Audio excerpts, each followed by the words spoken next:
Cordial saludo a todos los que están viendo este video por YouTube, Twitter y Facebook. Hoy quise hacer esta actividad para hablar sobre la sentencia que acaba de emitir la Corte Americana de Derechos Humanos sobre el caso Petro, lo que ha sido noticia en el último día. Hace aproximadamente 2 años, en el Congreso Nacional de Derecho Disciplinario organizado por la Universidad Libre, donde tuve oportunidad de ser ponente, se habló exactamente de este tema. Mi posición en ese congreso fue oponerme a la posibilidad de que se desconociera el numeral sexto del artículo 277 de la Constitución y la competencia que tiene la Procuraduría General de la Nación para sancionar a personas o a servidores públicos vinculados por elección popular. En este momento, la Corte Interamericana de Derechos Humanos se acaba de pronunciar dándole la razón al demandante y condenando a Colombia. Esta sentencia hay que examinarla desde varios puntos de vista. Primero que todo hay que tener claro cómo funciona el sistema interamericano de derechos humanos.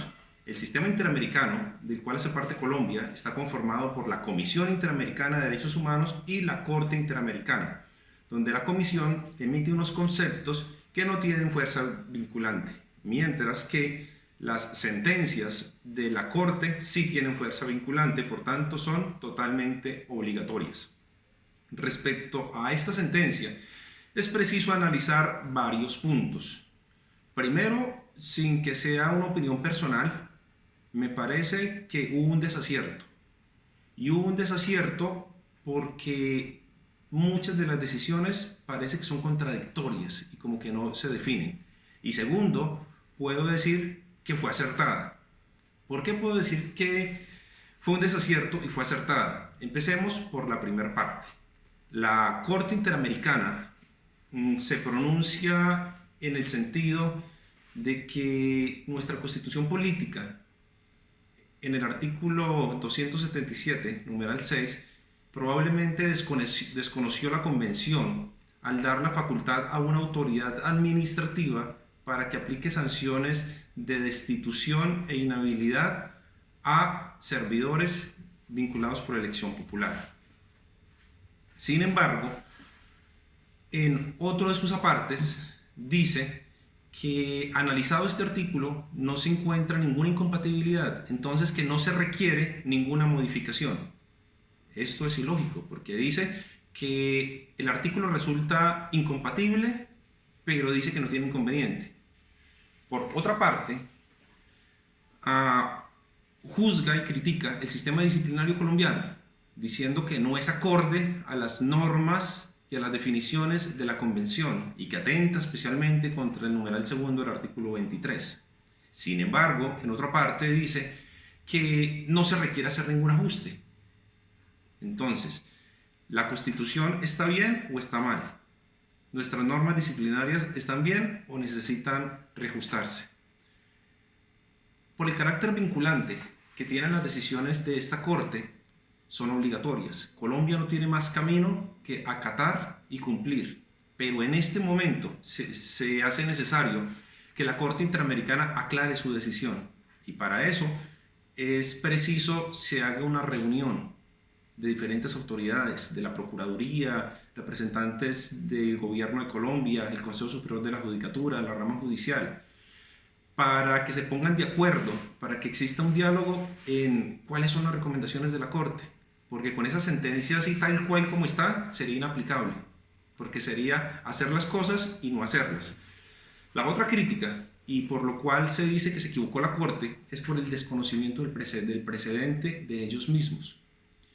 Uno de los mayores soportes que tiene la Corte es que Colombia inaplicó el numeral segundo del artículo 23, referente a que solo se puede privar de derechos políticos a alguien vía sentencia del ámbito penal. Sin embargo, tenemos que reconocer que la Convención tiene una aplicabilidad de más de 50 años y en estos 50 años han habido múltiples pronunciamientos. Entre ellos, quiero traer a colación la sentencia del 2001 dentro del proceso Baena Ricaurte versus Panamá, donde la misma Corte Interamericana dijo que cuando se hablaba de decisión penal hacían referencia de una forma general a una decisión que cumpliera los estándares del debido proceso, por lo menos, y que dentro de la definición cabían otras jurisdicciones e incluso las decisiones de autoridades administrativas. En este momento, ellos contrarían ese concepto, porque entonces ya dicen que el texto hay que tomarlo de forma literal y aplicarlo, lo que nos trae otros inconvenientes grandes. Si solo son válidas las decisiones penales, entonces ¿qué vamos a hacer aquí en Colombia con la pérdida de investidura decretada por el contencioso administrativo, que no es penal? ¿Qué vamos a hacer con las decisiones de nulidades electorales que toma el Consejo Nacional Electoral, que no es una autoridad judicial, es una autoridad administrativa? Y la otra, y uno de los mayores problemas, es que cómo va a justificar la Corte Interamericana que las decisiones de una autoridad administrativa no son válidas en este caso, cuando tenemos la Convención Americana contra la Corrupción, donde dice que uno de los elementos o herramientas para luchar contra la corrupción son las autoridades administrativas, donde la Procuraduría General de la Nación colombiana ha sido reconocida y nuestro sistema disciplinario ha sido avalado como un método eficiente de lucha contra la corrupción. Y entonces, ¿qué vamos a hacer ahí? Tenemos una convención que nos dice que las autoridades administrativas pueden tomar la decisión, y tenemos una decisión de la Corte en el que contraría sus antecedentes diciendo que no puede. Acuden a una comparación, y es el caso de López Mendoza contra Venezuela. El caso de Leopoldo López no puede ser examinado. ¿Por qué no puede ser examinado? Porque es una situación totalmente distinta. El caso de Leopoldo López contra Venezuela es que la Contraloría de ese país le aplicó una sanción que no existía en la ley. La Contraloría, según el sistema venezolano, no contempla dentro del proceso de responsabilidad fiscal la inhabilidad, y sin embargo la Contraloría se la aplicó. Ahí hay una desviación de poder y un abuso de autoridad, como una flagrante violación al debido proceso. En el caso colombiano no es así. Por este lado, entonces, es urgente que la Corte en una reunión aclare y sea precisa de cuál fue el sentido de su pronunciamiento, porque en este momento es totalmente incoherente. Por otro lado, y por eso se aplaude esta decisión, es que hace mención de dos aspectos. Primero, dice que es inconveniente y no muy garantista el sistema inquisitivo que se aplica en Colombia, y le hace un llamado al Estado colombiano para que reforme ese sistema, donde que cuando la autoridad que investigue no sea la misma que formule cargos y resuelva sobre esos cargos. La autoridad que practica pruebas no debe ser la misma que determine el valor que les da. En ese aspecto es muy importante que Colombia revise y aplique. Como les dije en un inicio, Colombia no tiene más opción que cumplir con este fallo, porque es un fallo que tiene un carácter vinculante, es obligatorio. Colombia no se puede hacer el loco. Entonces, una vez la Corte especifique en qué consiste sus mandatos, se tienen que aplicar.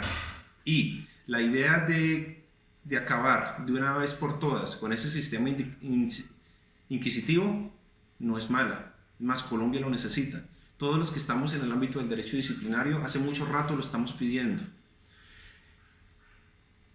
Otro de los apuntes muy positivos que hace la Corte es la necesidad de que exista una mayor garantía y de que las decisiones sean amparadas por el ámbito judicial. Y esto coincide con un artículo y una conferencia que dicté hace poco. En Colombia tenemos un inconveniente con las autoridades que tienen potestad disciplinaria, y ese inconveniente es la forma de elección, donde casi todos son puestos de libre nombramiento y remoción, donde el juez disciplinario se elige a dedo. Si hablamos de los procuradores, pues el procurador es el que los define. Si hablamos de los personeros, pues ahora hay un sistema de elección, pero no garantiza mucho. Y si hablamos de directores de oficinas de control disciplinario, pues ahí sí que menos. Si se judicializa el sistema disciplinario, no se pierde autonomía, pero se tendría una mayor garantía sobre la calidad de las personas que están tomando decisiones, como también de la posibilidad de que esas decisiones se revisen de forma imparcial e independiente. Y esta es la única opción, porque cuando hablamos de un procurador provincial, regional o delegado, uno toma la decisión de primera instancia y la segunda instancia la toma su superior, ambos miembros de la Procuraduría, ambos dependiendo del Procurador General de la Nación, donde imparcialidad no va a haber. En esta semana salió un caso donde un personero de una capital del país dice que le ordena a los personeros delegados iniciar una investigación contra una servidora del municipio. El personero delegado inicia la investigación y toma la decisión de primera instancia. Adivinen quién toma la decisión de segunda instancia. Pues el mismo personero. ¿Qué independencia hay? El jefe manda a hacer la investigación, toman una decisión y luego él va a revisar sobre la legalidad de esa decisión como tal, cuando él fue el mismo promotor. El sistema colombiano, como lo tenemos en este momento, no ofrece garantías. No ofrece garantías porque no hay independencia. Y eso se debe aplicar de una o de otra forma. En conclusión, para no alargar este video, y ya que vamos a tener oportunidad de hablar en otras actividades, Colombia debe aplicar este fallo, debe aprovechar esta oportunidad histórica para hacer las reformas que se tienen que hacer, y es necesario conformar una mesa de diálogo para que exista plena claridad de qué es lo que se debe hacer. Quisiera tocar un punto final en el que no voy a profundizar mucho.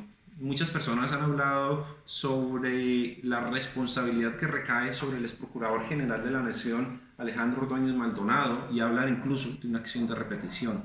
Eso no se va a dar. Y no se va a dar porque la acción de repetición se origina cuando el servidor público que toma una decisión contraria la ley y violando los procedimientos toma una decisión casi que personal. Por esa decisión penal personal es que debe entrar a responder.